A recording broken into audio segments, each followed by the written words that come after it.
Hi hello welcome to Sakshi cinema. Nani హీరోగా నటిస్తున్న the Paradise cinema నుంచి అదిరిపోయే అప్డేట్ను మేకర్స్ పంచుకున్నారు. ఈ ప్రాజెక్టులో మోహన్ బాబు భాగమవుతున్నారని క్లారిటీ ఇస్తూ ఓ పోస్టర్ను పంచుకున్నారు. ఈ సినిమాలో ఆయన పవర్ఫుల్ విలన్ పాత్రలో నటిస్తున్నారని తెలుస్తోంది. కొద్ది రోజుల క్రితం ఇదే విషయాన్ని ఆయన కుమార్తె మంచు లక్ష్మి స్వయంగా ధృవీకరించారు. ఆమె చెప్పిన దాని ప్రకారం మోహన్ బాబు ఈ పాత్ర కోసం ప్రత్యేకంగా శారీరకంగా కష్టపడి కొత్త లుక్కి సిద్ధమయ్యారు. ఇది ఆయనకు చాలా ప్రత్యేకమైన పాత్రగా భావిస్తున్నారని ఆమె చెప్పుకొచ్చారు.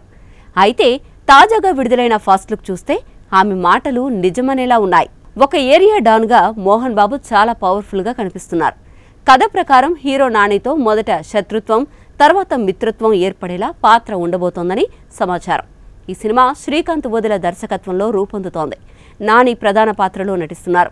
మోహన్ బాబు గతంలో చేసిన పాత్రలతో పోలిస్తే ఇది విభిన్నమైన గంభీరమైన పాత్రగా ఉండబోతోందని మేకర్స్ చెప్తున్నారు. సోషల్ మీడియాలో ఓన్లీ వన్స్ ఫసక్ అనే డైలాగ్ చాలా పాపులర్ అని తెలిసిందే కదా. ఫసక్ అనే పదం మోహన్ బాబు పంచ్ డైలాగ్గా విపరీతంగా పాపులర్ అయింది. దీని పేరుతో మీమ్స్, వీడియోలు సోషల్ మీడియాలో విపరీతంగా వైరల్ అయ్యాయి. ఒక రకంగా ఫసక్ అనేది మోహన్ బాబు సిగ్నేచర్ డైలాగ్గా మారిపోయింది. ఏకంగా కొన్ని టీవీ షోలు, సినిమాల్లో కూడా ఈ పదాన్ని రిఫరెన్స్గా ఉపయోగించాయి. అయితే తాజాగా ప్యారడైజ్ చిత్రంలో మోహన్ బాబు లుక్ను రివీల్ చేయడంతో ఆయన పాత్రపై క్యూరియాసిటీ పెరుగుతోంది. హీరో నానిని డామినేట్ చేసేలా మోహన్ బాబు ఉన్నారు అంటూ నెటిజన్లు కామెంట్లు పెడుతున్నారు. పేదవాడి పక్షాన నిలబడతాం, ప్రజా గొంతుకై నినదిస్తాం. వాయిస్ ఆఫ్ వాయిస్లెస్, తెలుగువారి మనస్సాక్షి సాక్షి టీవీ.